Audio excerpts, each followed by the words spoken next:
Yes, G man. How's it doing, my friend? Hope you're having a good evening.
Okay. We've got some more people.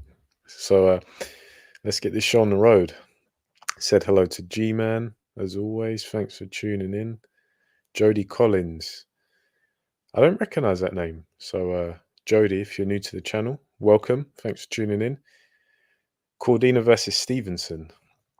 Oh, um, Cordina versus Stevenson. I haven't actually watched Cordina's fight yet against Ogawa.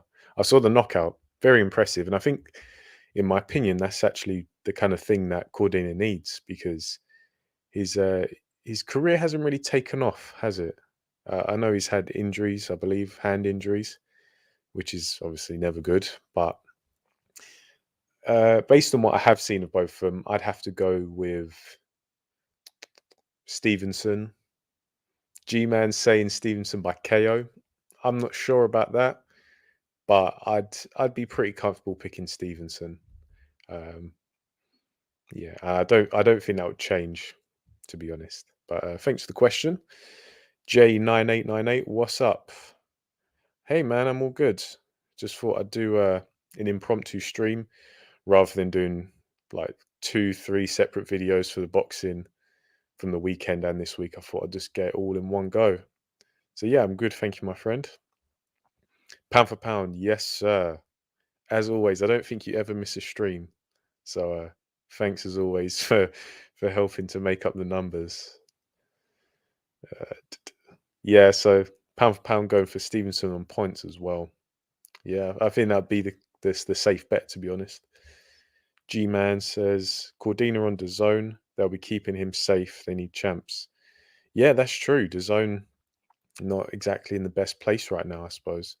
And I don't know about you guys, but when the Ogawa fight was announced, I really like. I'm not too familiar with Ogawa. I know that he.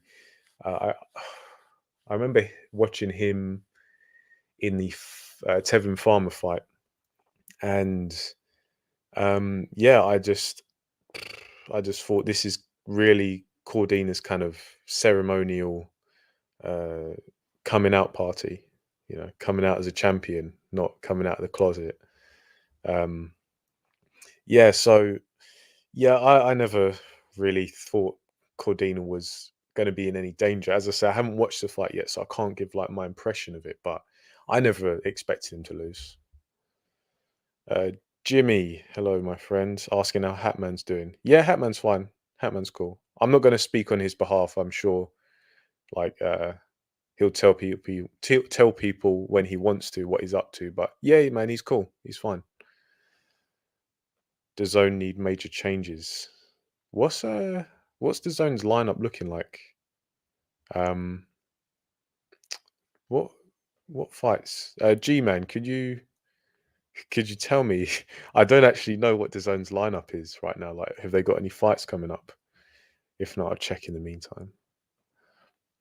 J9898, what did you think of Haney's fight and his performance? Before the fight, I thought Haney would win, so my perception of him hasn't changed. Kambosos is always overrated. Okay, I'm going to get to that, but I just want to say thanks to Jody, found me through Hatman. Well, that's great. Obviously, I'm very grateful for Hatman for shouting me out and whatnot, and of course, thank you for taking the time to exercise that recommendation and come to the channel. But back to Jay's question. So I've actually just I've really been cutting it a bit thin with this one. I actually just finished watching the Haney fight, and see, with Haney, I said in my pre-fight video that I personally was picking Kambosos to win, given the context that it was in Australia. Kambosos is the champion. Haney, I don't know. It seemed kind of up in the air whether he was going to have the uh, like, is he the A side? Is he the B side? Because Andre, he talked about how um, Haney, just because he's away from home, it doesn't necessarily mean he's a massive B side, if a B side at all, which I thought was a pretty interesting take on it. But yeah, I thought that Haney was always going to be competitive in this fight. I always thought it was going to be a close fight, but I did think that Kambosos would get the rub of the green, given, as I say, he's the champion. It's in his hometown. Um, but the fact that Haney won, I really have no issues with it. I struggled to give Kambosos any of the rounds. Um, I wasn't starting like I usually do and really analyzing the fight, like only at certain points. So, but even then, I really didn't give much to Kambosos. But Haney's performance, I thought it was good. I thought it was like a good, solid performance. He won nearly every round, so you can't critique him too much in terms of within this fight. However, when a fighter fights, even if they win, I'm still looking to pull apart the performance to see if we can see what kind of trajectory the fighter's on in terms of development. And of course, Devin Haney's a young fighter. He's 23 years old. So you have to, or you'd like to imagine that he's still got a lot more to improve on. And I certainly think he's going to have to, because I actually disagree with your comment about Kambosos being overrated. That's just my opinion, obviously. I don't think Kambosos was overrated. I think he has a particular skill set and a particular style that means he does well against certain fighters. I thought he legitimately beat Teofimo Lopez, even though I thought he'd lose to Lopez. But now that he's lost to Haney, does that mean he's a lesser fighter? Not in my opinion. I think he just come up against a style in Haney that he couldn't deal with. Um, one thing in particular, and a lot of people, they comment on my videos because I focus a lot on the technical aspect, the tactical, and the all that kind of stuff, the nitty gritty, if you will, of boxing. And they say stuff like, "Oh, um, how like why should professional fighters listen to you? You know, like you're just an armchair critic." And okay, I'm going to get to that, because there are some people who do that, but they do it respectfully. And I don't necessarily have a problem with them, but there are other people who are just trolls and they say, "Oh, why should I listen to you? What have you done? Oh, you're broke, but so and so's rich. This is," forget that, because I'm never comparing a fighter to what I do, because that doesn't matter. They're right. I'm just making little shitty videos from my bedroom. But when you compare it to, when you're critiquing a fighter and you're comparing them to their contemporaries, like that's got nothing to do with me. Yeah, I'm making the comparison, but I'm basing it off of this fighter's ability against the ability of the other fighters that he will potentially fight in the future.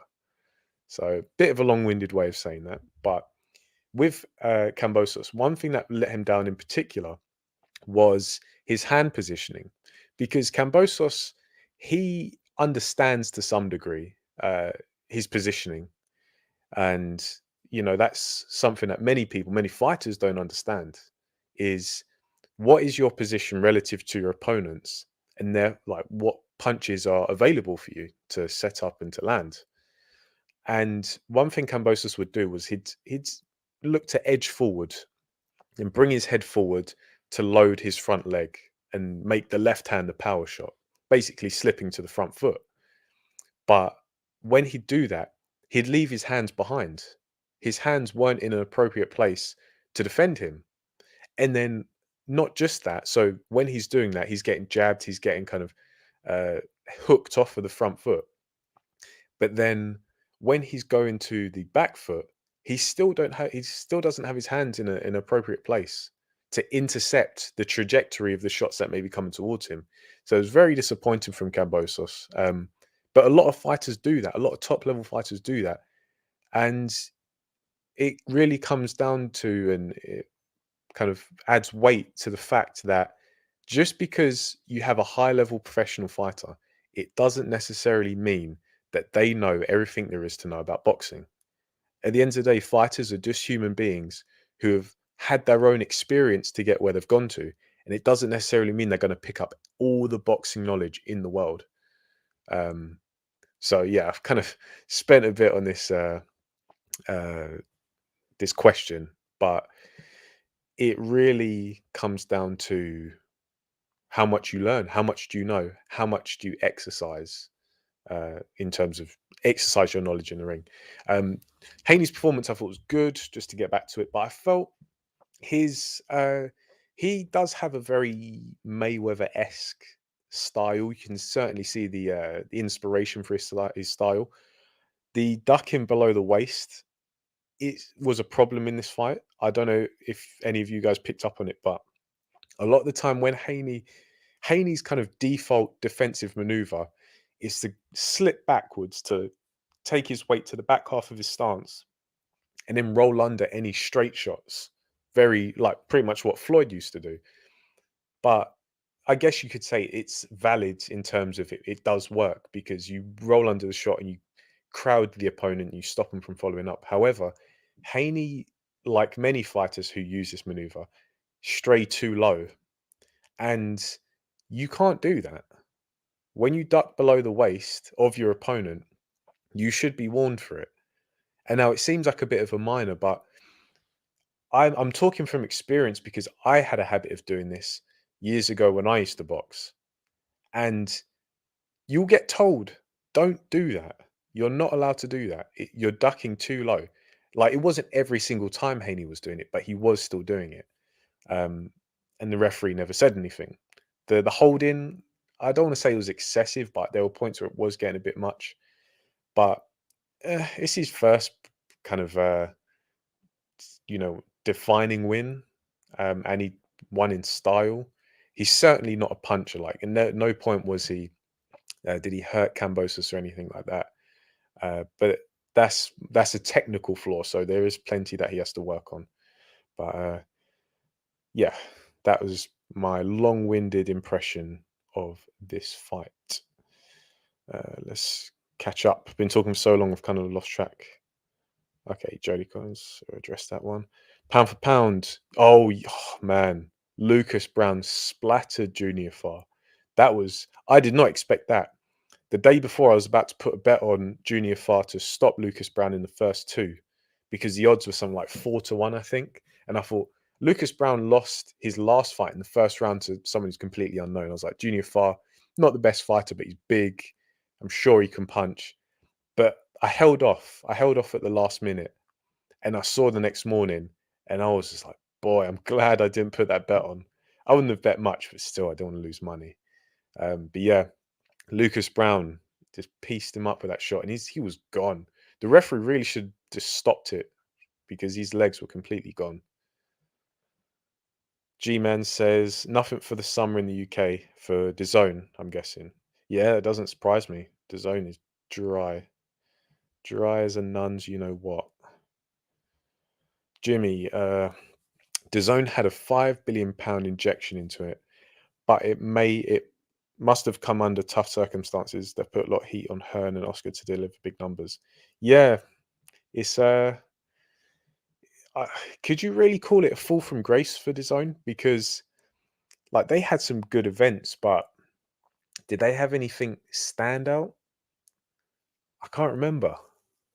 Can't remember. I think with DAZN, it's always been, you've had good, like consistently good events, but nothing major, in terms of, I don't know, fight of the year. Like, I mean, a genuine fight of the year that that'll go into the history books. Correct me if I'm like, remind me if I'm missing any fights out, but yeah, it's a tough market. Tough market. Pound for pound. DAZN, nothing lined up in the summer. Yeah. Nothing announced anyway. No fight camp. No fight camp. I was actually starting to like fight camp, after the past 2 years. Fight camp, it was always like a nice little summer kind of couple of weekends of boxing that you could look forward to. Ali Drew, hi Outmatch, joined from G-Man's post. Oh, G-Man made a post. No wonder I've got 13 people tuning in. Well, thank you for the post, G-Man, and the recommendation, and thank you, Ali, for taking the time to join us and hang out. J98 says, when I say Kambosos was overrated, I say that because a lot of people were saying that Kambosos would win and that it would be a close fight. But Kambosos was always too one-dimensional to make it a close fight. Yeah, okay, I understand that. See, I thought the style that Kambosos had, I thought it worked better for him because I felt that he was a better counterpuncher than what he showed in the fight against Haney. I thought that Haney was just not technically sound enough, and I know that sounds odd because he's kind of seen as being a boxer, but a lot of his technique is quite rough. He's a little bit disjointed, and I don't. A lot of people make the comparisons to Floyd. Haney say, "Oh, he's the new Floyd Mayweather." That is a major, major stretch. You can certainly see the influence, but technically, like Floyd Mayweather, I criticize Floyd Mayweather for certain things, boxing related things, but he is still an all-time great technician, and Haney isn't, just isn't. I don't think he has that same sharpness. He has a similar timing though, and that's something I highlighted in the pre-fight video. Was Haney has a timing similar to Andre Ward and Floyd Mayweather, where it's usually a timing on the jab where they have this thing of, like in boxing, it's often falls into patterns where it's like they fight, there's an engagement, and then they reset, and there's an engagement and reset. And I hope that makes sense. I'm not just making things up, but you know how fighters don't fight for 3 minutes of every round, like non-stop throwing punches. They throw a few, defend a few, break. Throw a few, defend a few, break.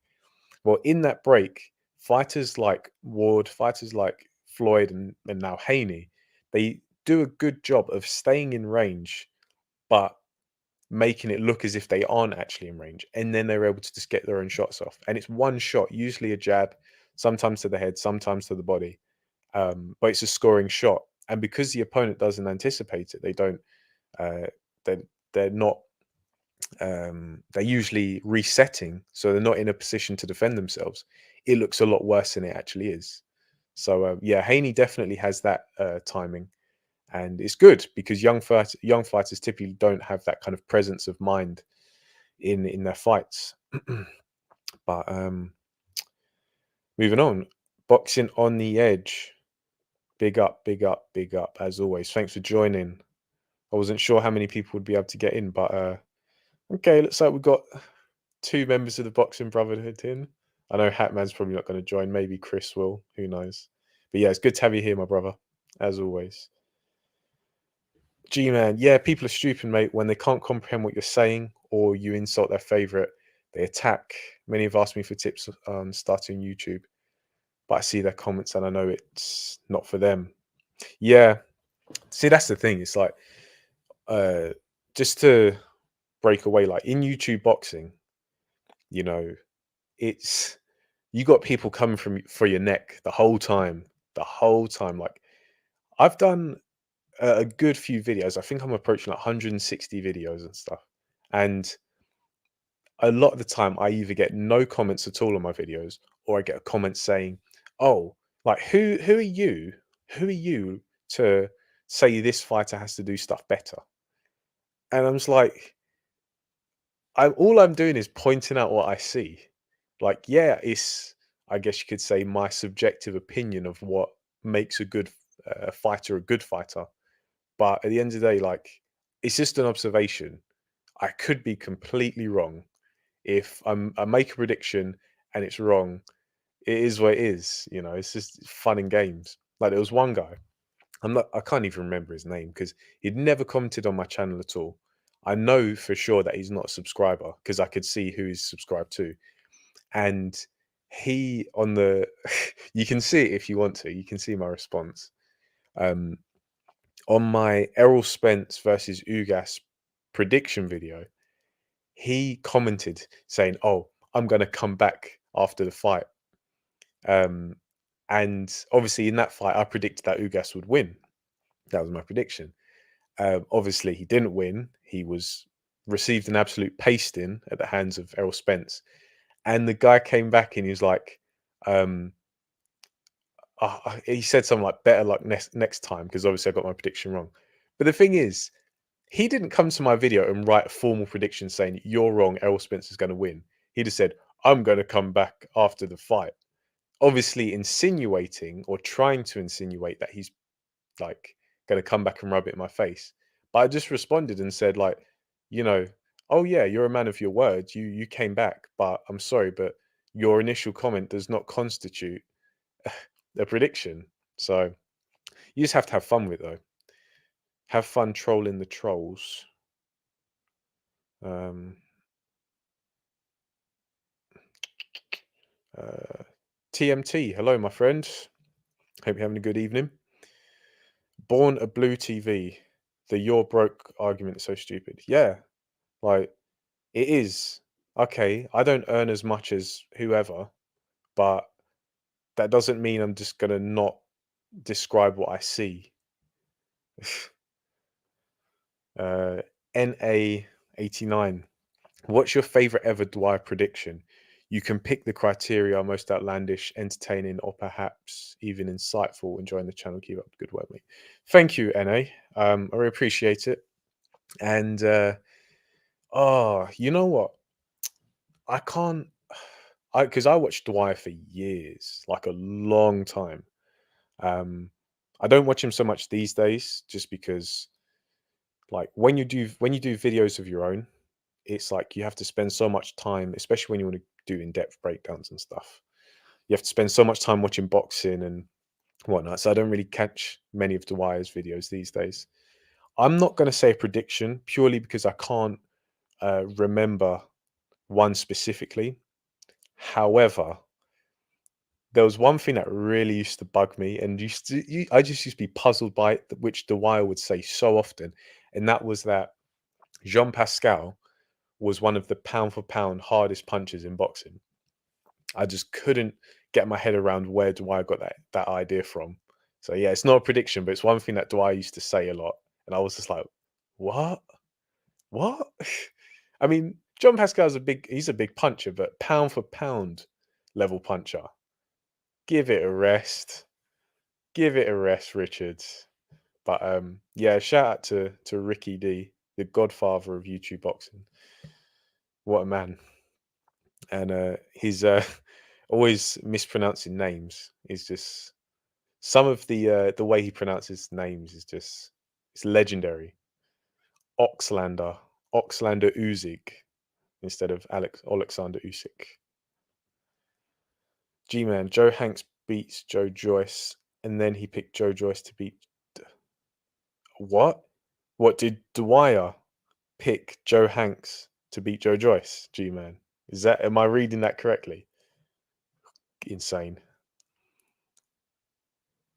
Sportsfan 1, yes, I picked up on it. There needs to be a conversation about the line between clever and illegal. Excessive clinching, holding, ducking below the belt line is an epidemic, in my opinion. Yeah, it is, unfortunately. And it once again, it's the line between clever and illegal, because I remember years where, or 4 years, Floyd, Ward, a lot of American fighters in particular, they would be praised as being intelligent for holding. And now you could say, like, I understand why, because it's the intelligent application of holding. You land your shot, you smother the opponent, you hold, and technically you're that's boxing 101, hitting your opponent, not allowing them to hit you back.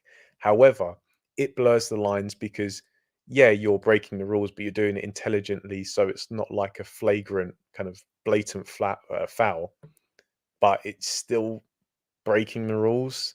Same thing with ducking below the belt. Like, a lot of people forget, because it happens so often. People forget that you're not allowed to do it. But hey, we gotta take on these arguments one by one. Boxing on the Edge says Wood versus Conlon was on the zone. Yeah, that was a very dramatic fight. I was just seeing TMT's comment while I'm watching this, while I'm reading this. Oh man, yeah, that was. I mean, that was a good dramatic scrap. But was that the kind of fight that's going to draw loads of people's attention to the zone and whatnot? I don't know, but it was a good fight. TMT responding to NA89, my favorite Dwyer quote ever. He does not move his head, and guess what, people? He has a big head. Oh man, I've read that in Dwyer's voice as well. Dwyer's voice makes everything so much funnier. You know, I could try and do an impression, but probably just embarrass myself. Ridiculous.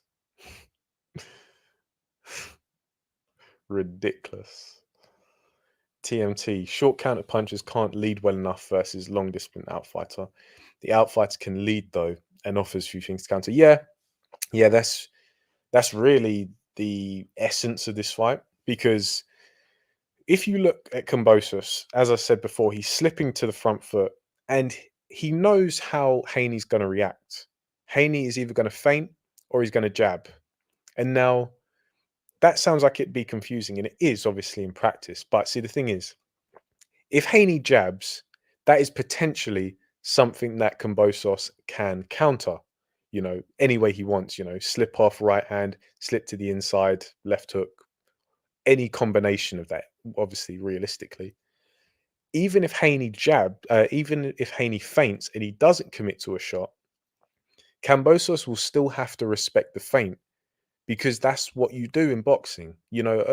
One thing that Tim Bradley says that bugs me, and I'm sure other people say it as well, but Tim Bradley is the person who I hear say it the most, is, oh, he's got him on edge because he's reacting to every feint. He needs to calm down and stop reacting to every feint. That is the stupidest thing like you could say in a boxing sense. And obviously Tim Bradley's a high level fighter. People are going to be in the comments saying, "Oh, are you trying to say you know more about boxing than Tim Bradley?" Maybe. I don't know. Look, Tim Bradley's a go-getter. He's going after it, or he did go after it. I didn't. So what? But if Kambosos or any fighter doesn't respect the feint of his opponent, that basically signifies, it represents that the opponent can potentially land a punch. Because if Kambosos slips to the front foot, he's got his head over his lead left leg, and Haney feints him, and Kambosos doesn't move, Haney's going to see that and think, okay, he didn't react to my feint, and he didn't know whether it was going to be a feint or a punch. So therefore, I could just throw the punch itself, throw the jab itself, and catch him. So either way, Kambosos has to react. But as I say, he had inappropriate hand positioning, and he was just a bit too.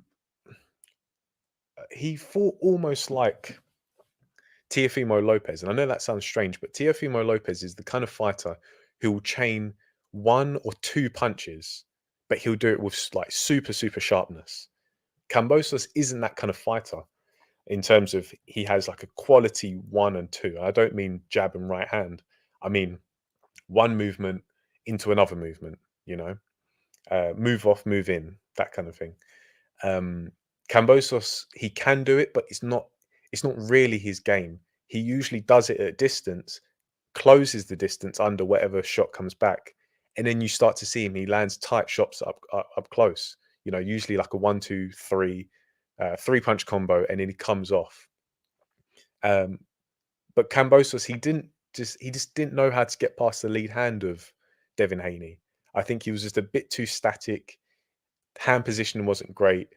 Active guard wasn't always there, and Devin Haney just really didn't really have to do that much. It was almost a bit minimalist from Devin Haney, but it was enough to win the fight pretty convincingly. Pound for pound, I think once Haney comes up against a legit puncher, he'll get iced. Yeah, yeah. I mean, he might have a really good chin, but I don't know. Even against Linares, he got seriously hurt, and that wasn't. I know the fight was that punch that rocks Haney was like really near the bell, but it was really quite. I want to say amateurish because what Haney did, he rolled a whole bunch of shots, rolled onto his back foot, had his right glove up, but didn't have anything protecting the left side of his face, and so he was in pole position to get smashed by a right hand. But because he was just cycling through, like rolling under all these shots, he got to his final position, didn't realize what he was at being risk of, didn't realize what he was vulnerable to being hit by, and then and Linares threw that shot, and Haney didn't realize. So it was like a bit of inexperience, a bit of greenness, because that's one thing about true experienced fighters is they understand where they're vulnerable in certain positions. You know, it comes with drilling and having an understanding of positioning and just boxing for a long time. Getting hit plenty. Yeah, Haney isn't as well coordinated as young Floyd, and he doesn't have the accuracy in his power punches of young Floyd. Haney struggles to land consistent power shots against top guys. Yeah, not only does Haney struggle to land power shots, he struggles to throw power shots. Oftentimes when Haney goes to throw a left hook, his weight won't come off the back off his front foot because I've gone over this so many times before. To generate power in a punch, you shift your weight, you accelerate it from one side of your stance to the other, left to right, right to left. That will determine which punch is powerful. And Haney, in particular, his left hook, he'll throw it, but his weight won't go to the back leg. If anything, his back leg, his back foot is off the ground, and he's kind of like a spinning pirouette almost on one foot. That's not conducive to power punching. Could he become a power puncher? Yeah, if he really dedicated time to developing his power punching technique. But is he going to do that realistically? Because that's one thing about the dogmatism in boxing is it will shape a fighter's entire career. He's not a puncher. He's a boxer. He's a mover. He can never learn to punch because punches are born, they're not made. That is such BS. I guarantee you, like from a biomechanical point of view, everyone can learn to punch hard. The application is tricky, don't get me wrong, but everyone can learn how to throw a powerful punch. But there are other factors that come into play. But this whole notion that oh, he's never been a puncher, he can never become a puncher, it's not entirely rooted in reality. And it sells fighters short. And especially young fighters like Haney, 23, he's got like another decade left, you'd assume, you know, if he's going to go up to his early 30s. Ali asks, was it Ade who made the comment? I'm assuming you're talking about the the calling me out, asking me how much I know about boxing, blah blah blah blah. If that is the comment you're referring to, no, it wasn't Ade. It wasn't Ade. Ade wouldn't. He's never even commented on my channel. I'm small fry. I haven't even broken 700 subscribers yet. But I did see Ade on the train a few months ago, so I didn't go up to him or anything.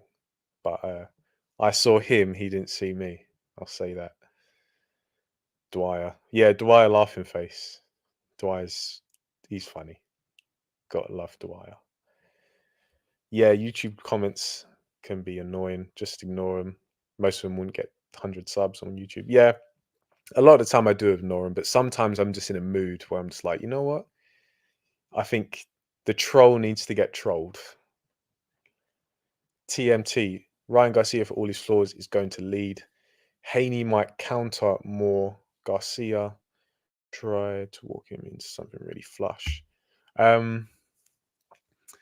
Garcia has a good.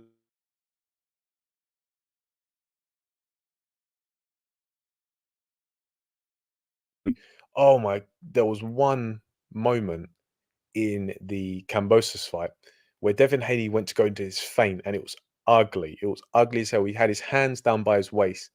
He stepped forward, and it was a hard step. Ended up on the toes of his front foot. His back leg came off the ground, and he was just in no position to defend himself. And he kind of pulled away awkwardly. And I don't think Kambosos didn't actually throw a shot. If Kambosos had thrown a shot, it could have gone badly wrong. And he just put himself in such an awful position. You can't afford to do that against Ryan Garcia because, for all his flaws, he's good like counterpuncher with the left hook. And I know it hasn't been proven at the highest level, but you have to imagine, like, based on how other fighters have reacted to being caught flush by Ryan Garcia's left hook, he could probably clean out Devin Haney if he lands it. Oh wow, a bunch of comments has come through. TMT, Haney has got to get very low clinch because he stops moving. Haney has to get very low and clinch because he stops moving his feet while ducking. Yeah, that's typically what you find.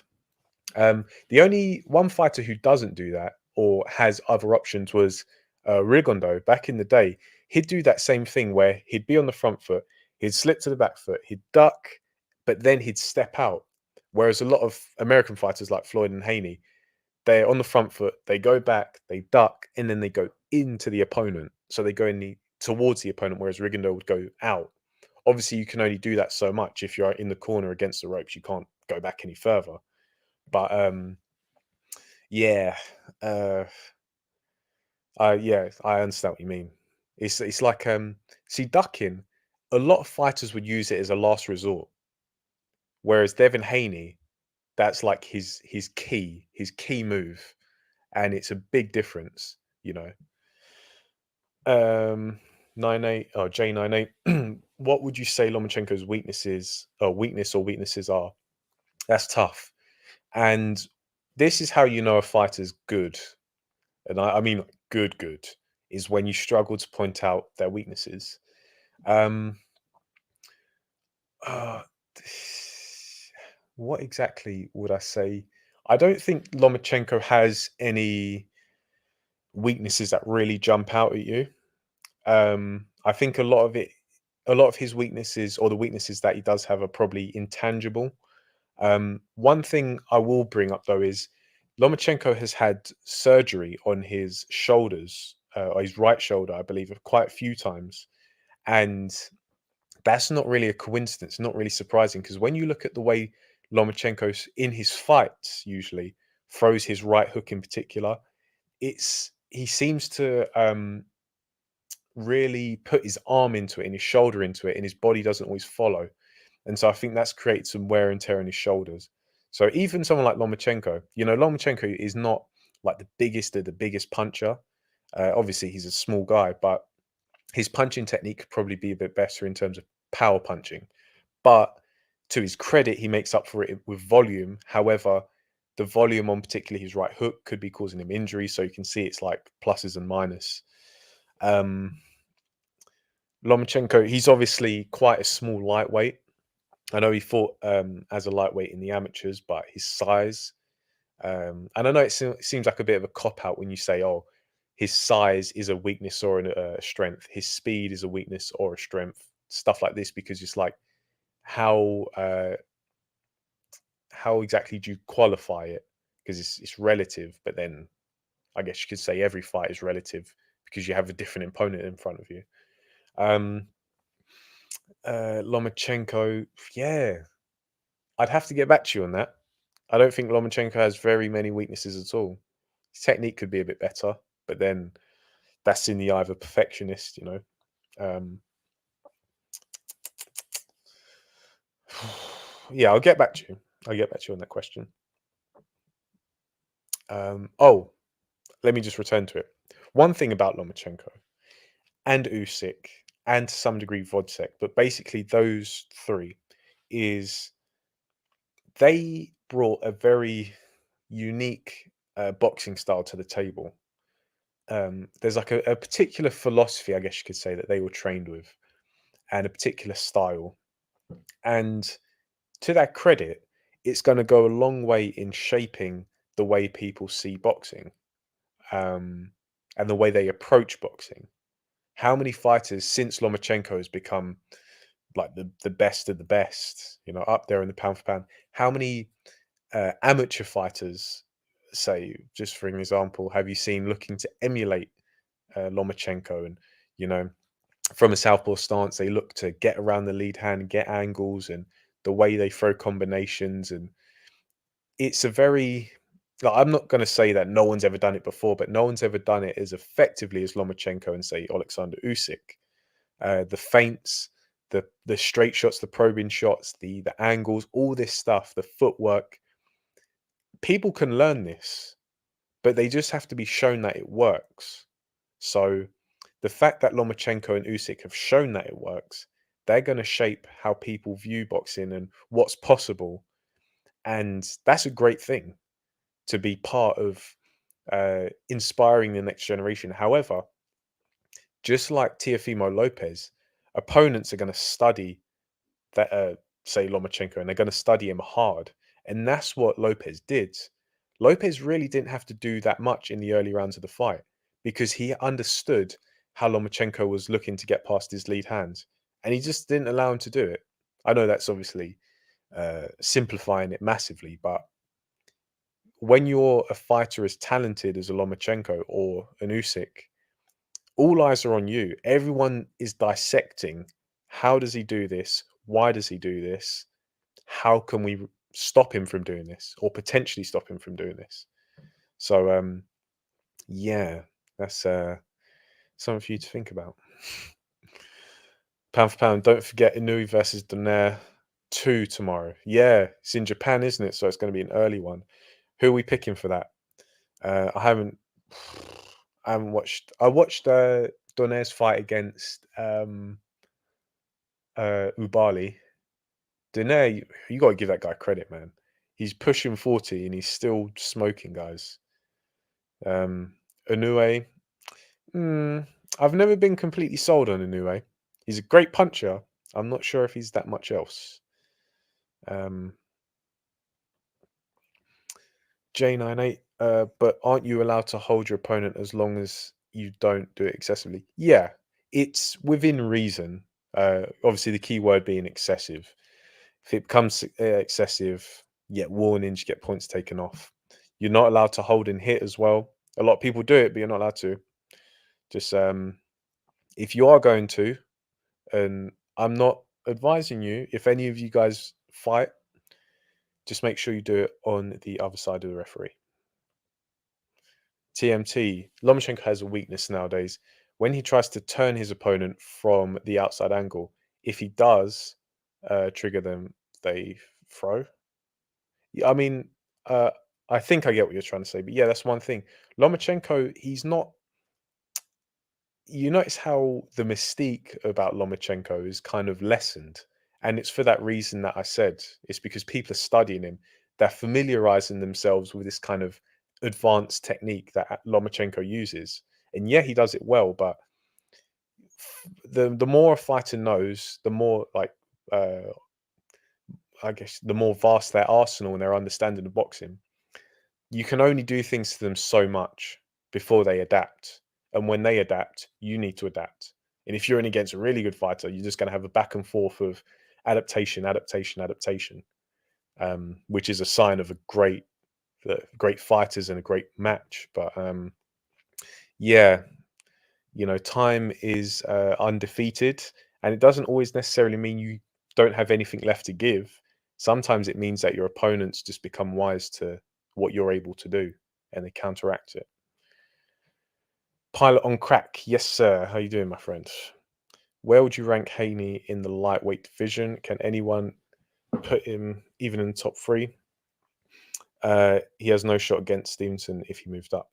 Well, it's funny you say that. I always thought Stevenson was the more talented of the two, because obviously they're quite close in age.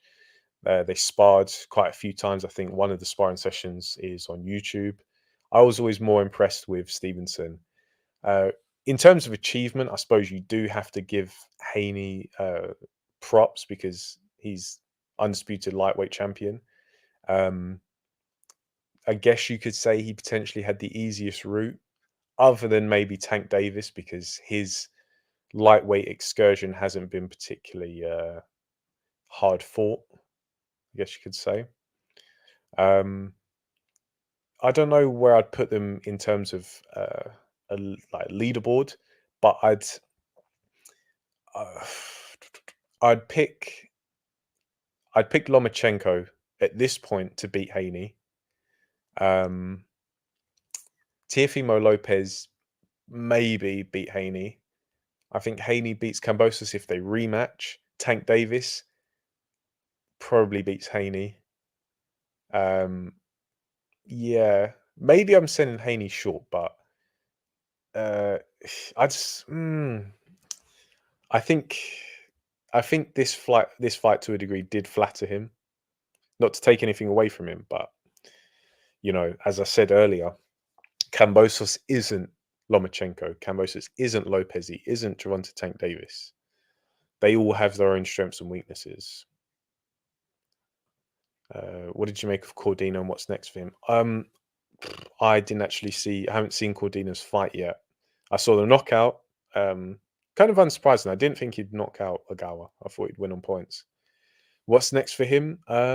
Well, who's in the division?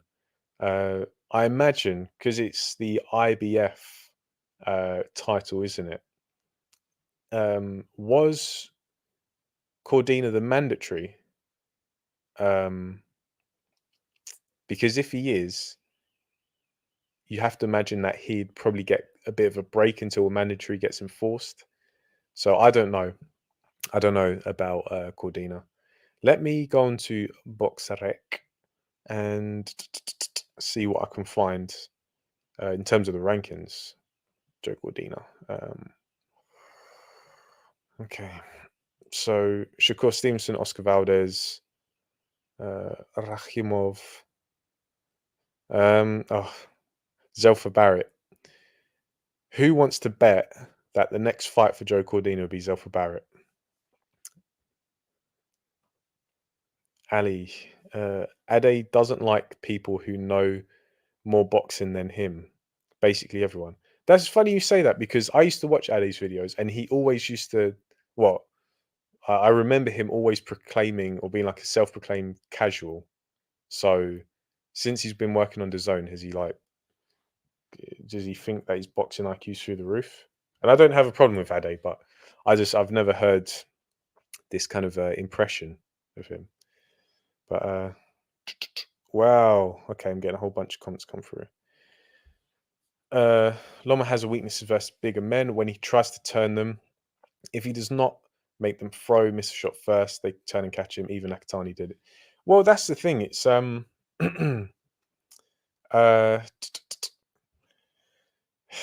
that's see, Lomachenko is a very special fighter, both athletically and technically, and it does get to a point where size matters. I know some people don't want to hear it because You know, you get some people and they get really deep into the technical side of boxing, which I'm deep in the technical side of boxing, but I'm not so deep to the point where I'm blinded by other factors. And that's it. Like no matter how magnificent your technique is, sometimes fighters are just too big, and you don't look as good, you know.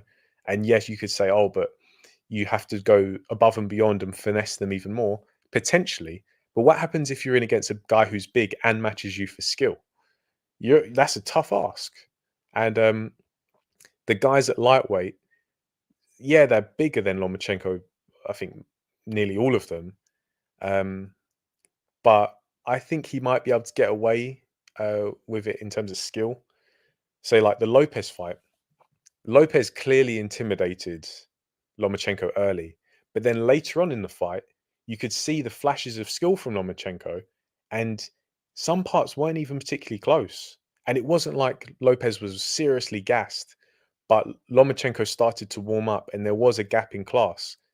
But not to make excuses, Lomachenko should have started earlier. He didn't start earlier because he was intimidated by the ability and the power of Lopez. So not to take anything away from Lopez, he won that fight legitimately, but on a skill for skill basis, he still has I think Lomachenko still is the standout from a technical point of view. Boxing on the edge. Love you, brother, but punches are born, in my opinion. There is only so much technique you can teach. I feel it's the same as sprinting. Oh, you calling me out?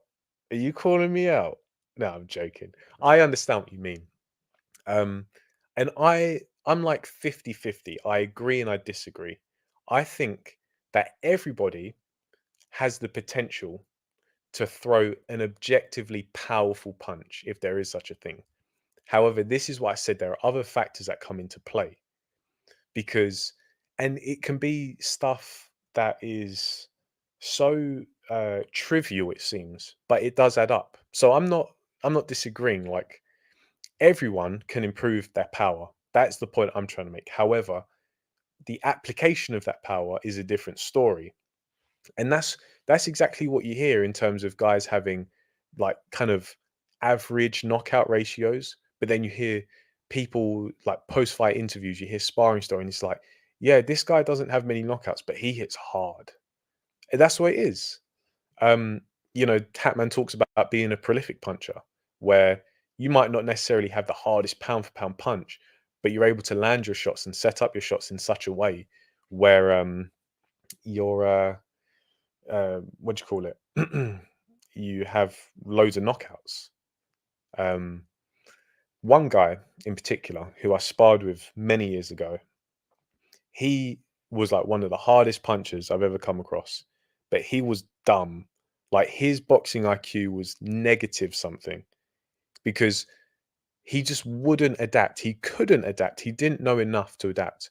But his punch was serious. Like I felt it on the arm. So I was like, this guy can't hit me. I have to make sure this guy doesn't hit me. And he didn't because he just couldn't. He couldn't adapt. He couldn't set up a shot. All he could do was throw it.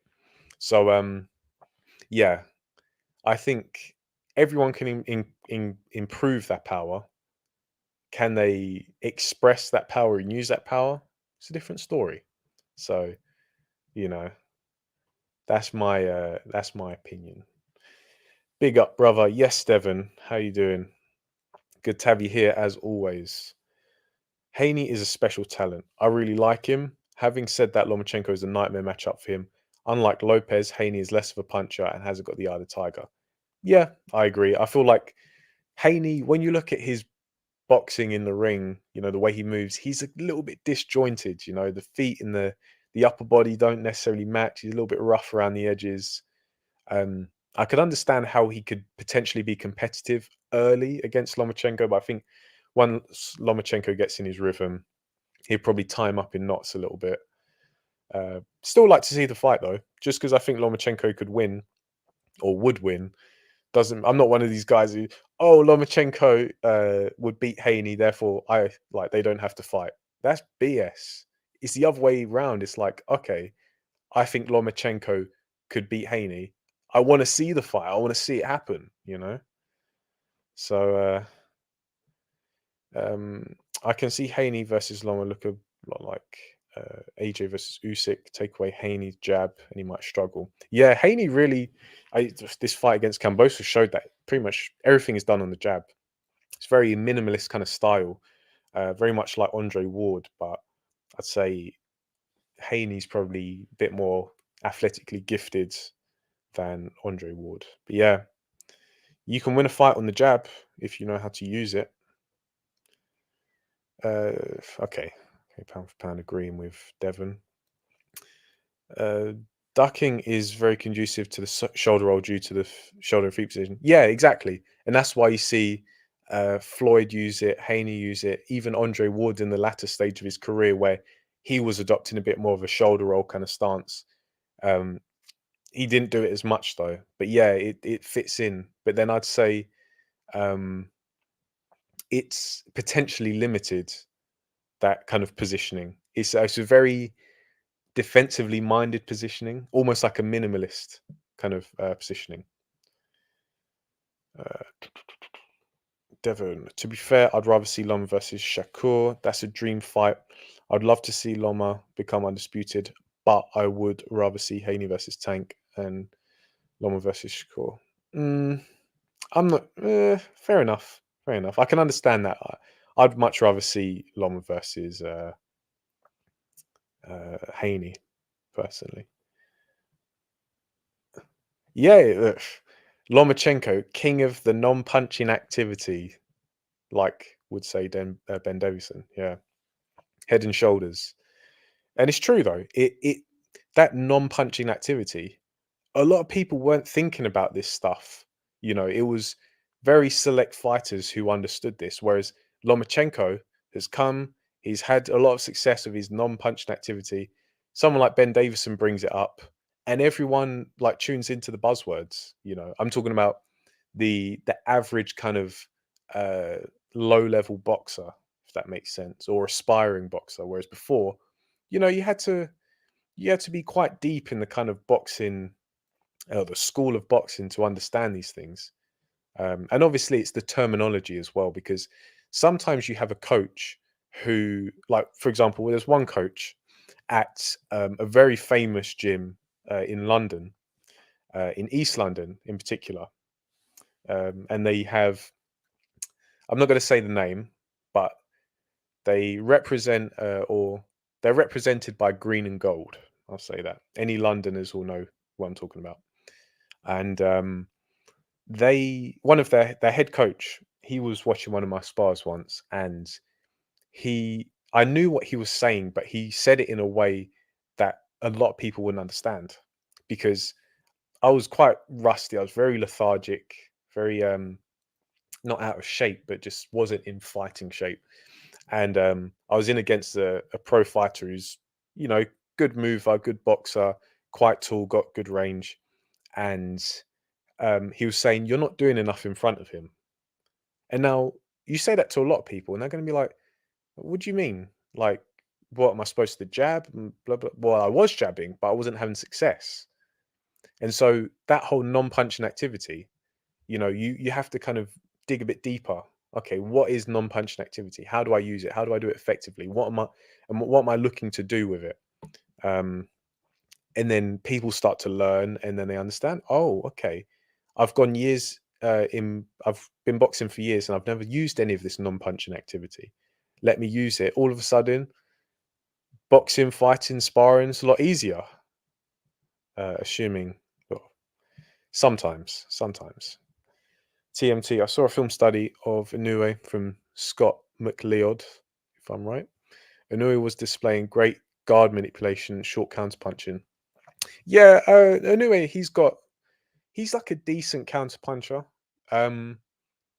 but I just don't think he's got. He's not someone that I associate with having a particularly high IQ, if that makes sense. He's very athletic, very powerful, but when it comes to like a pure kind of boxing approach, I'm not sure, and I think that's why uh, Donaire was able to not get blown away by him in the first fights, because Donaire, he's experienced, and he he's been around for so long. He understands a few more of the nuances of boxing, you know. But yeah, Inoue. I mean, I'm interested to see where he goes, but he's not someone that I've ever been too excited about watching, even though he's a massive puncher. Okay. J98. Since you're struggling to find a weakness for Lomachenko, maybe you could think to yourself why Teofimo was able to beat him. Then that would be a good starting point to find his weakness or weaknesses. Yeah, yeah, it certainly would. That's obviously like the logical thought process. And I haven't watched that fight in a little while. I think, yeah, I haven't watched that fight in months. But I think a lot of it came down to, as I say, how Teofimo Lopez, he established his lead hand, and because he'd really prepared diligently and he'd been studying Lomachenko, he understood how Lomachenko was going to get around it. And what Lomachenko was going to do was slip to the outside of that lead hand and um, obviously look to close the distance that way around the outside of uh, Teofimo's lead hand. And I remember early on specifically, Teofimo, he looked like he was making a concerted effort to make Lomachenko go to Lomachenko's left towards the right hand.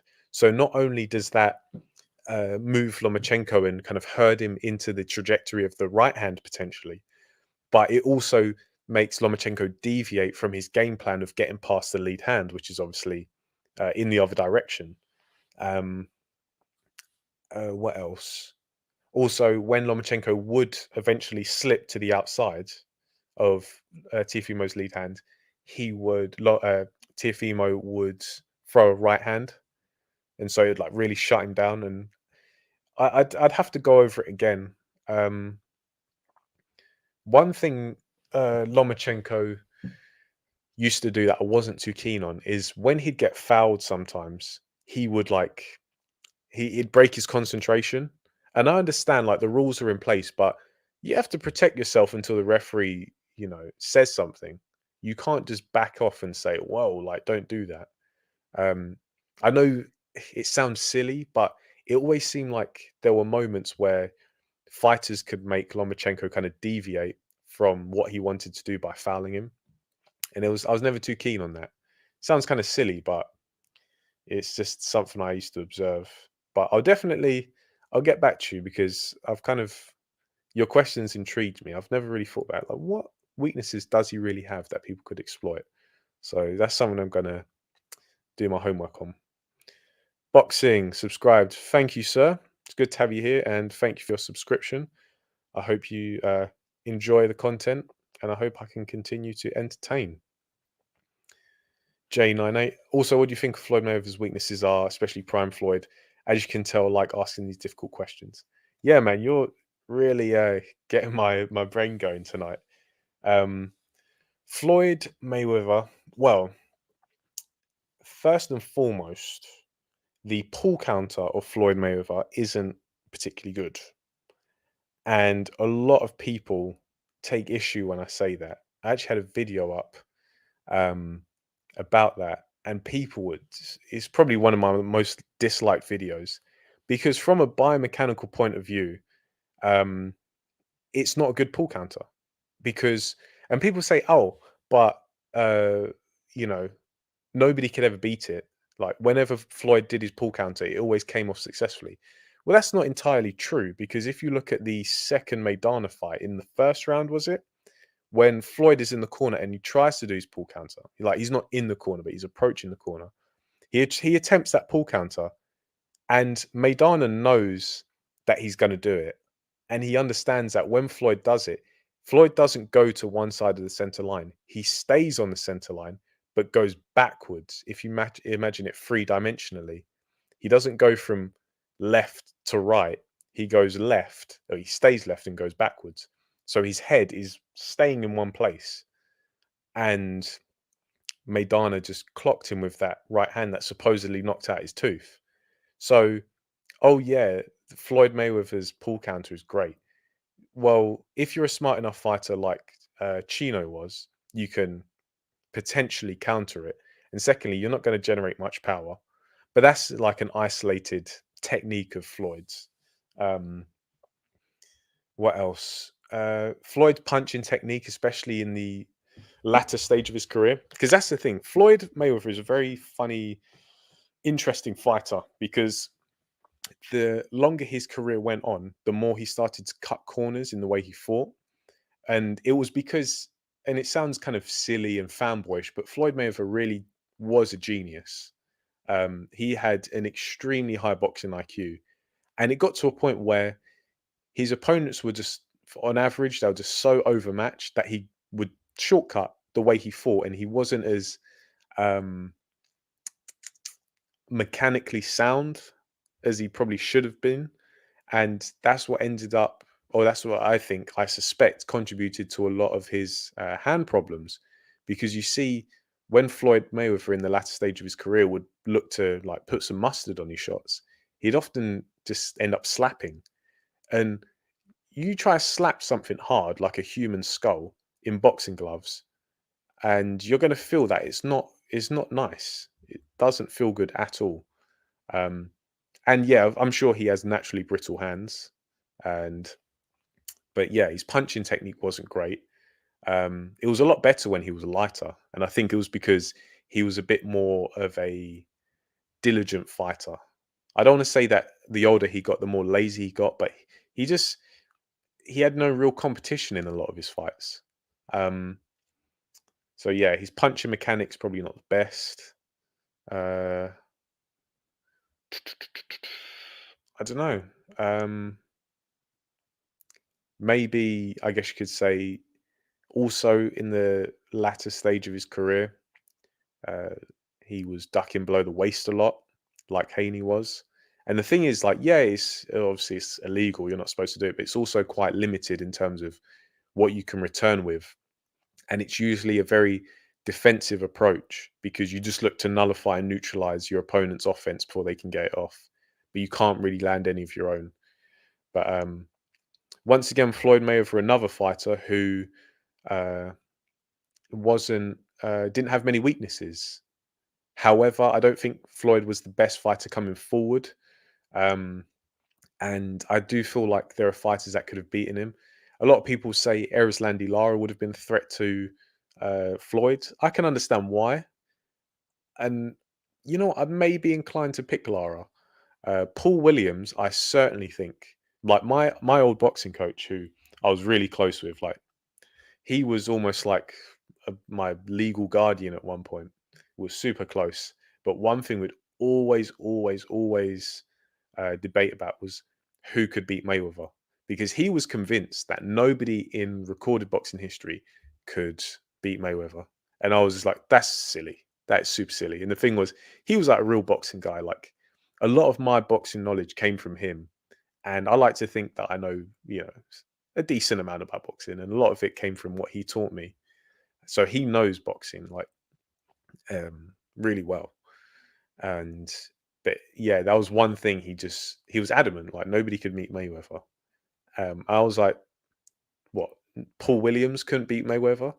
I certainly think he could, And yeah, Paul Williams maybe isn't the technician, has the IQ of Mayweather, but he's big enough, he's got the style. Um, but yeah, Jay, another bit of homework I'm gonna have to do. Um, and yeah, but this is a sign of a great fighter when you can't really pick out their weaknesses. So yeah, thanks for the question though. G-Man, 600 subs now, mate. Thank you, G-Man, because I know all those subs that have just come through are because of you. So thanks for that. Thank you, G-Man, for the, 8 subs, pound for pound. I'm actually looking forward to the Dubois Bryan fight. I haven't seen much of Bryan, to be fair. I just hope he turns up in good shape. Uh, and I'm interested to see Dubois. This will be his second fight with Shane McGuigan, so I think it'll be interesting. Be interesting to see how he's developing. But yeah, I think it'll be a good little scrap. I think at the least we're going to see someone get knocked out, and it's most likely going to be Bryant, I suspect. His opponents are just too wide now. He can't turn around them anymore. Maybe, maybe forget all the boxing technique. Is as long as his opponents are broad enough in the shoulders, he can't do it. Boxing on the edge. I agree. Power can absolutely be improved. There we go. There we go. So we found common ground eventually. TMT. When Lomachenko hits his opponents, they also react bad, and he's not big nor a big puncher. Doing damage seems to be more than raw power. Yeah, Lomachenko, he, other than Rocky Martinez, and that was a brilliant knockout back in 2016 when he absolutely starched him, that left uppercut right hook.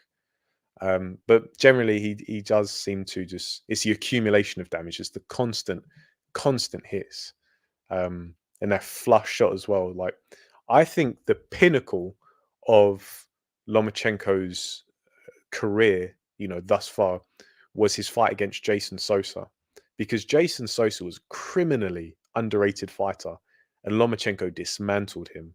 And once Lomachenko got into the zone, it was just brutal, brutal stuff. Brilliant to watch, but you really felt for Jason Sosa because he was just getting hit with everything. One thing I've observed is that Errol Spence rarely gets injuries. I wonder why this is. Maybe it's to do with his punch technique.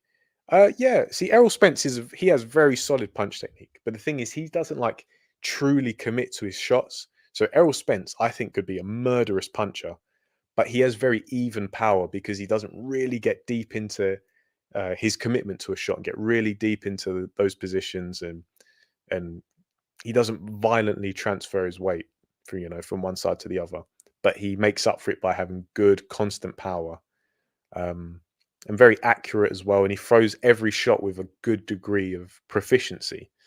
So yeah, Errol Spence, and that's the thing. It's like punch technique obviously does damage to your opponent, but you have to throw your shots in the way that you maximize your power, but biomechanically you don't put yourself at risk of injury, and the two go hand in hand. So focus on your punch technique. I've got two studies, one on Julian Jackson throwing a right hand, one on Nonito Donaire throwing a left hook. Look at those, study them. If you're a fighter, if you're a puncher, even if you're just on the bag and doing pads like you're just a weekend warrior, but you want to punch hard, look at those, and I guarantee it'll clear up punch technique for you. So also it gives me more views as well if you want to help me out. Wink, wink. I remember Loma started his comeback when he stopped blocking shots with his gloves, stopped trying to turn Lopez, just triggered Lopez's right, slipped it. Yeah, he was able to slip the right hand and come back with the left quite effectively late on in the fight. And that was the adaptation. It was just a bit too late. But yeah, you've basically described one of Lomachenko's adjustments in that fight. But more often than not, Floyd's pull counter was very effective. So if it's not good, then why has he been able to land it against various different opponents and different styles? Um, More often than not, I guess you could say on average it was effective, but then like, and I know it sounds like a bit of a cop out, but you do have to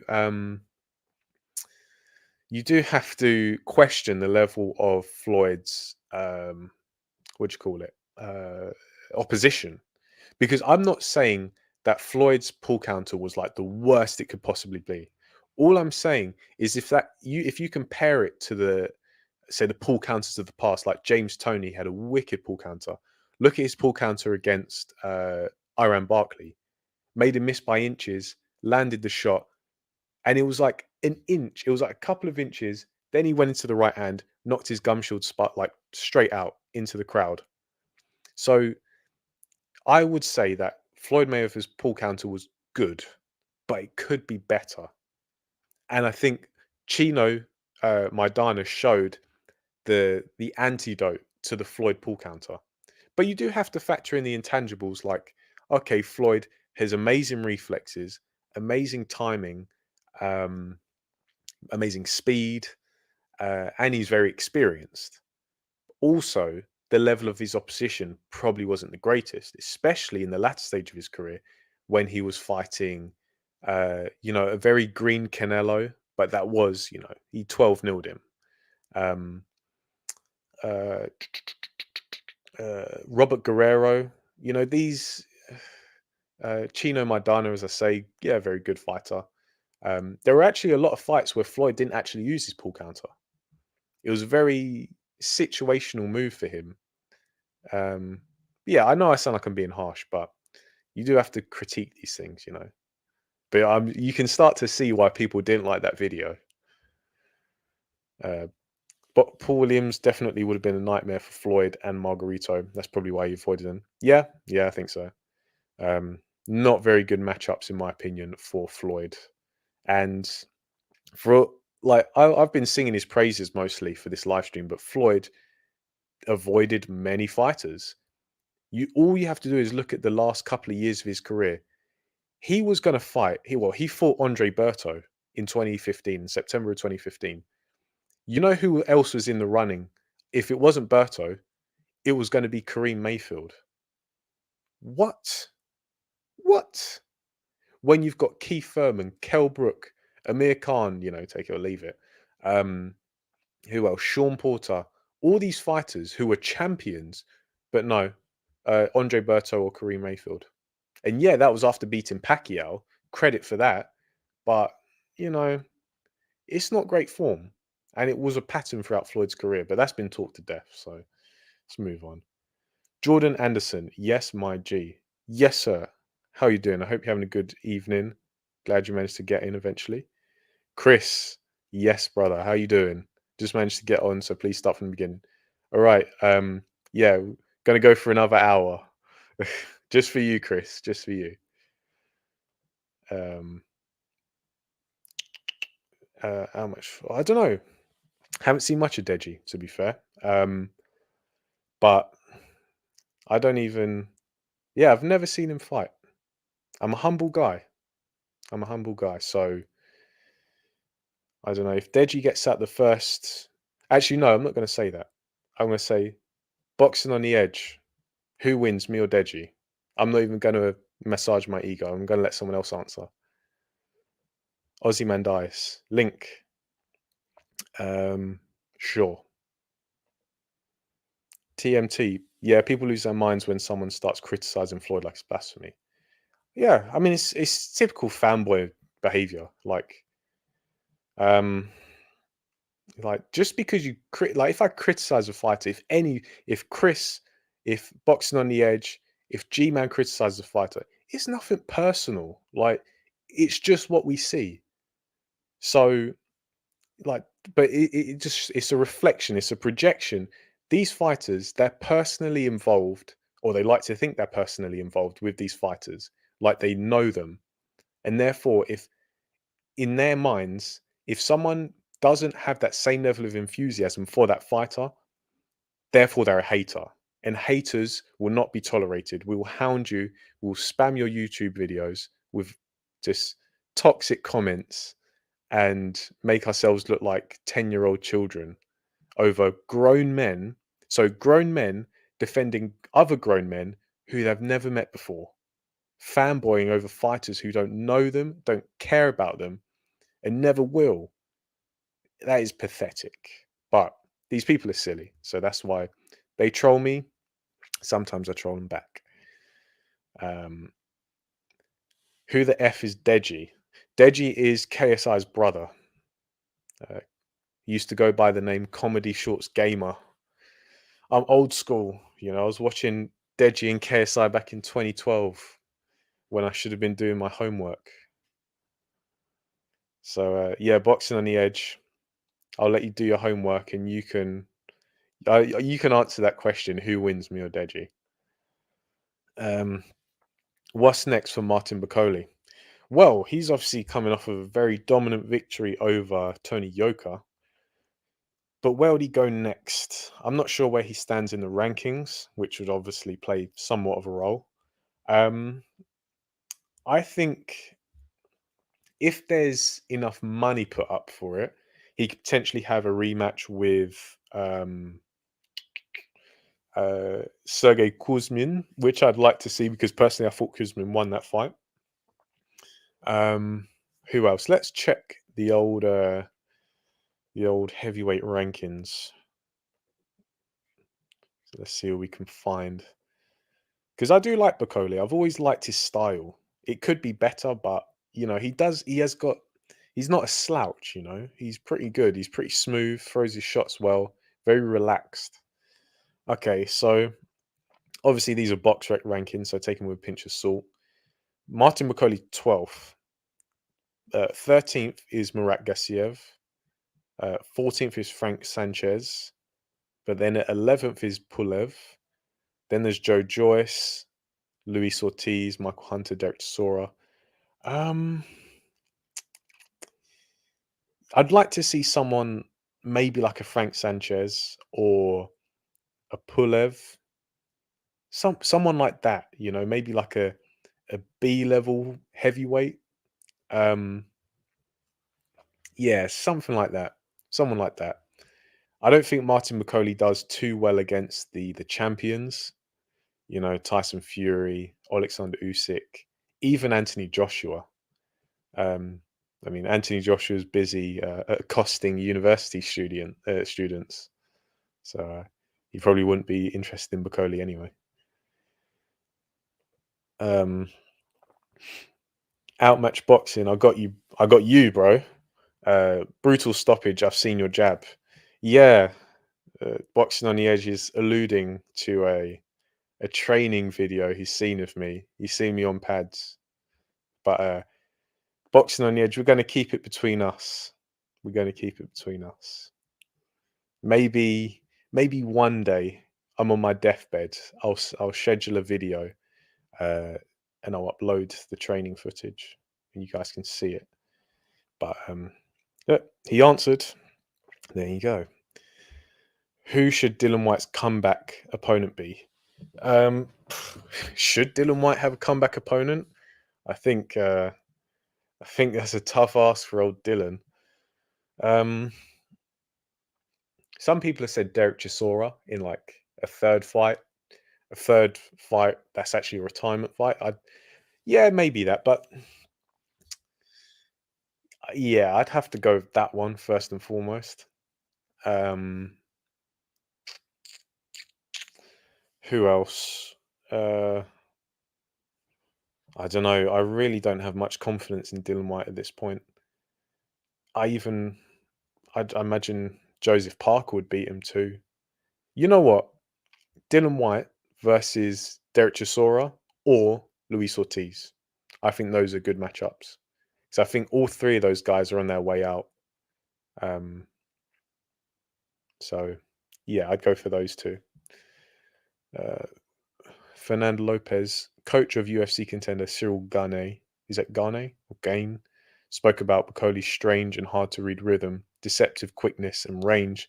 Don't know if it's true or if he's blowing smoke. No, I think it's pretty much true because that's what I see from him. He's very typically very active in his guard, which adds to the rhythm. It's very hard to read when you have an opponent who's constantly giving different looks. Deceptive quickness. He's quite smooth. There's not much tension in Bacoli, so his shots flow, and he's got bloody long arms as well. So it probably explains the range. So I think that's pretty true if I do say so myself.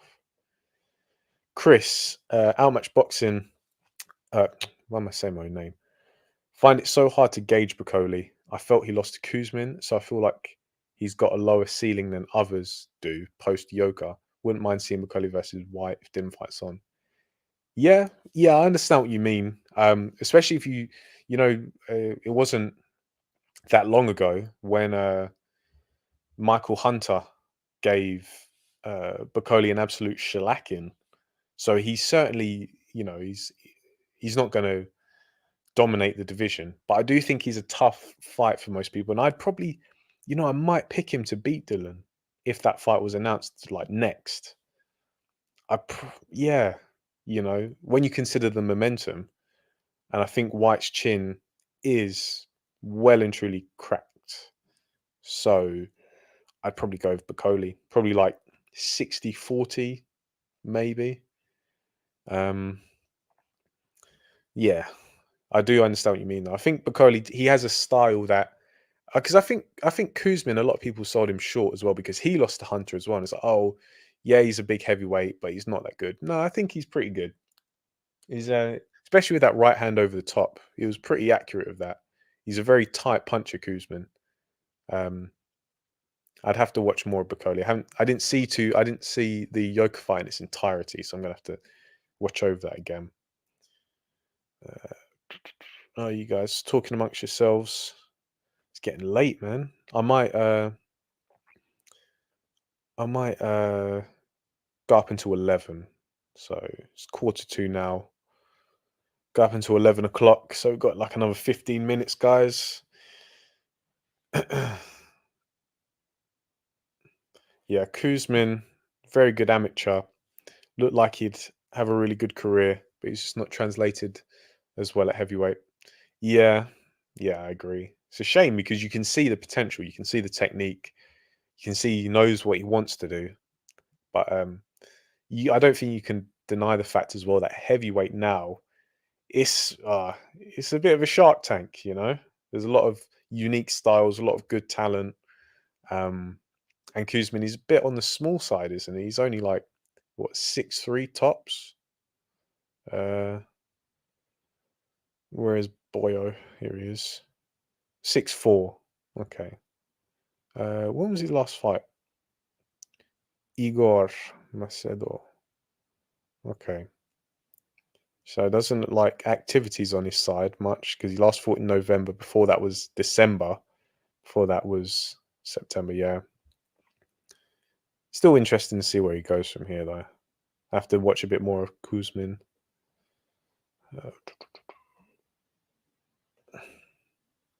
Uh, if AJ loses to Usyk and Dylan and Fury retire, what does that mean for British boxing? Or the talk about a hit for British boxing. It certainly wouldn't help. Um, I say that. Um, and I think the likelihood of AJ losing to Usyk is pretty darn high. I'm not picking AJ against Usyk in a rematch if the rematch happens, because this is why I don't get hyped for fights until very, very close to them. Because do you remember last summer we heard for like 2 solid months AJ versus Fury announcement coming next week? Heard that for about 4 weeks in a row.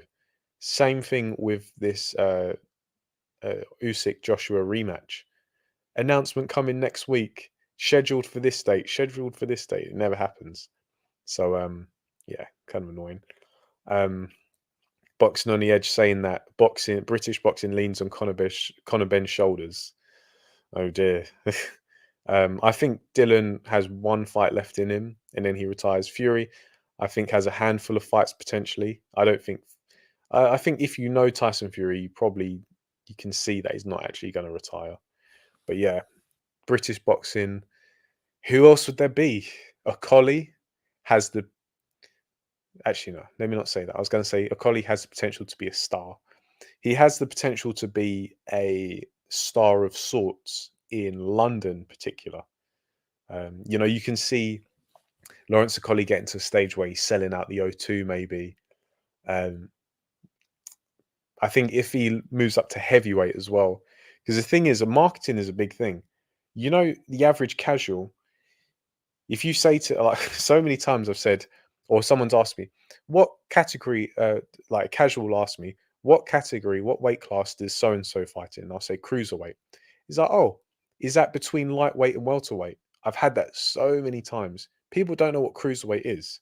And so when they see uh, Lawrence Okoli, cruiserweight champion, are thinking, oh, oh, that's cool. He's a world champion. Or if they see Lawrence Okoli, heavyweight world champion, they're like, oh, wow, he means business. The weight class, don't underestimate how the weight class of a fighter can determine their popularity among casuals. It happens, weirdly enough. Um, but yeah, I think Lawrence Okoli has the potential to do some stuff, but I don't know if he could carry British boxing. Don't think Conor Ben could carry British boxing. Um, yeah, it's a tough ask. J98. More tough questions. Why do you think Crawford got hit so much against Mean Machine? Firstly, because Mean Machine's a pretty good fighter. He did a good job of. Oh man, I haven't watched that fight in ages as well. That fight happened like what, October 2019. I'm really gonna have to dig into the old memory bank for this one, but uh, Mean Machine Kavaliauskas is a very good, well-schooled boxer, and a very hard puncher. He clearly knocked Crawford down, even though it wasn't called a knockdown. Um, I can hardly remember that fight though. One thing Kavaliauskas does quite well though is he works off of his own jab, typically with the same hand as well. So sometimes he does a good job of throwing his left jab, baiting an opponent in, particularly to throw the right hand as a counter to that jab, and he will hook off it. And he's got super strong movement quality and mechanics. But I'll have to rewatch that fight and give you a proper detailed breakdown if that's what you want. But I mean, Crawford still won, but Mean Machine, he's just a good fighter. He understands positioning. He's strong, and very good timing as well. Jordan Anderson. If that happens, it's got to be Campbell Hatton flying the flag for UK. I hope not. Nothing personal, but I hope not. TMT. Joshua and Fury are the trees hiding in the forest. British boxing is in shambles. I don't know. It's all subjective, I suppose, but I disagree. I think British boxing is in a good place. Could be better. But British boxing is decent, because you have to remember the times where, like, I said this on Hatman's in the comments of Hatman's video about uh, Amir Khan and Kell Brook, their career reviews. Those two retiring symbolized, in my opinion, I think the opinion of many people, the end of an era of British boxing. And it started off with Froch and Hay, and then it was Groves and DeGale, and then it was Khan and Brook.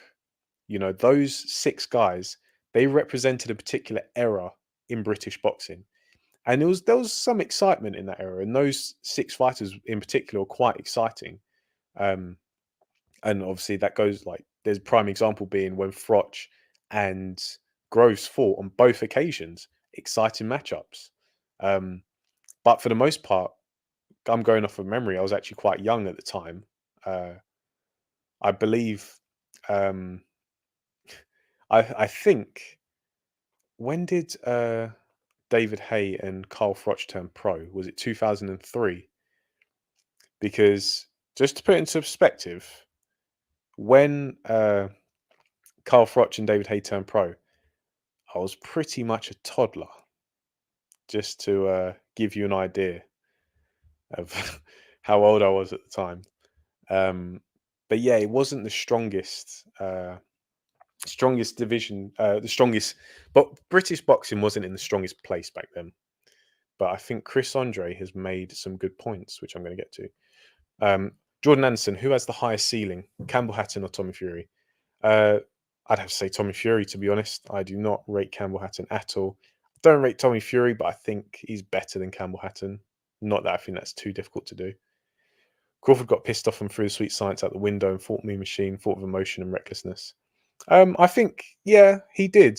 But then you could say that's what won him the fight as well, because he dogged Mean Machine out of that fight. But early on, it was close in terms of boxing.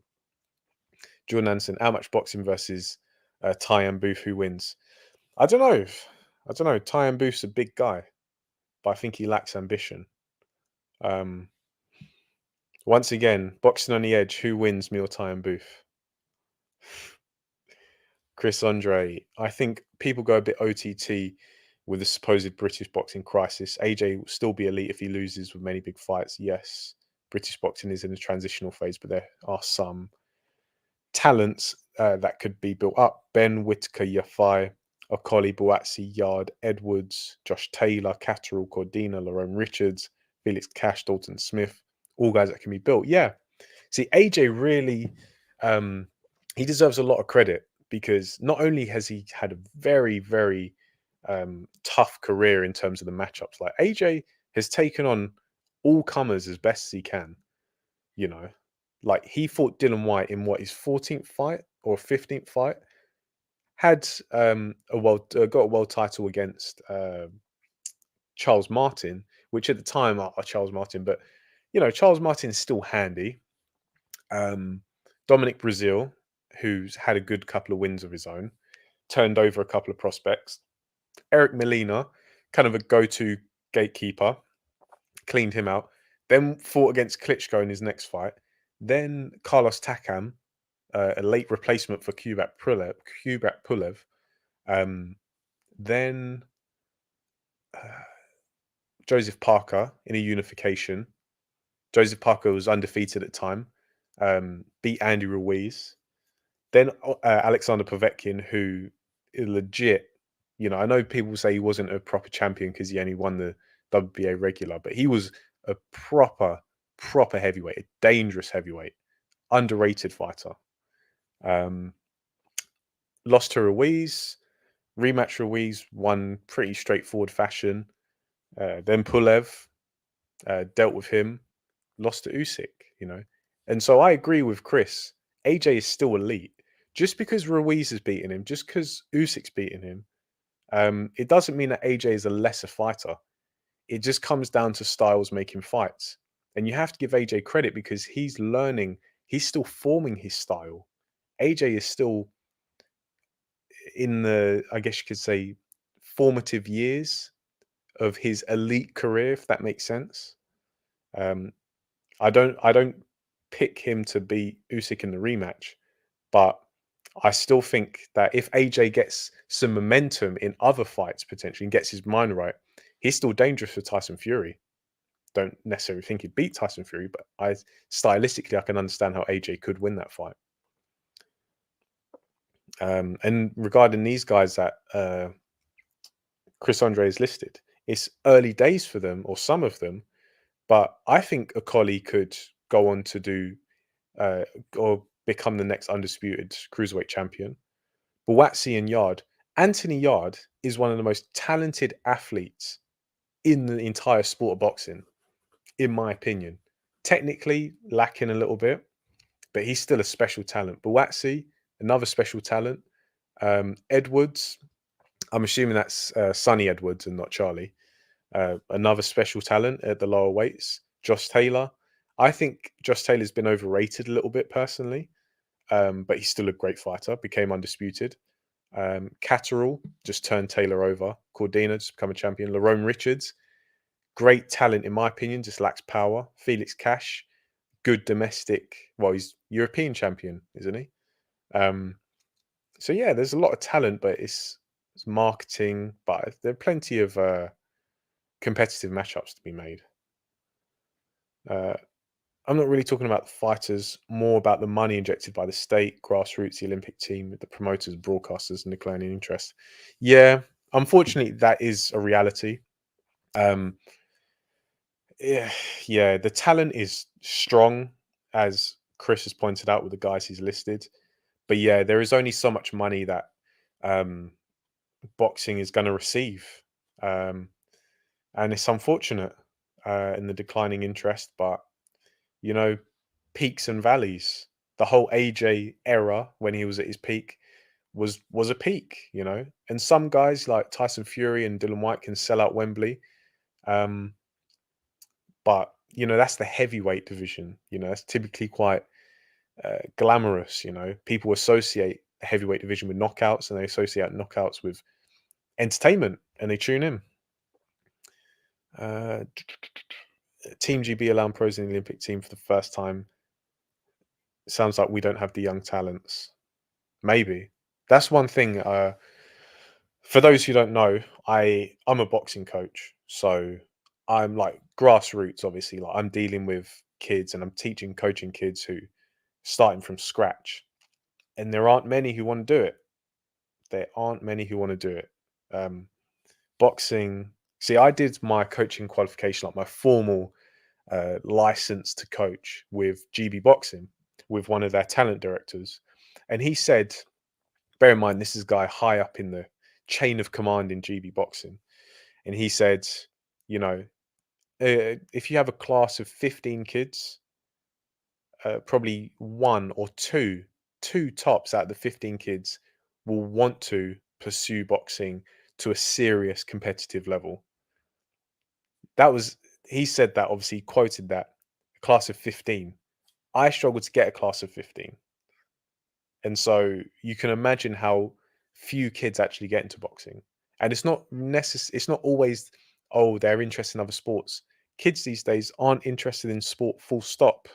A lot of them just aren't interested in sport. And the past 2 years where sports clubs have had to close down hasn't helped that.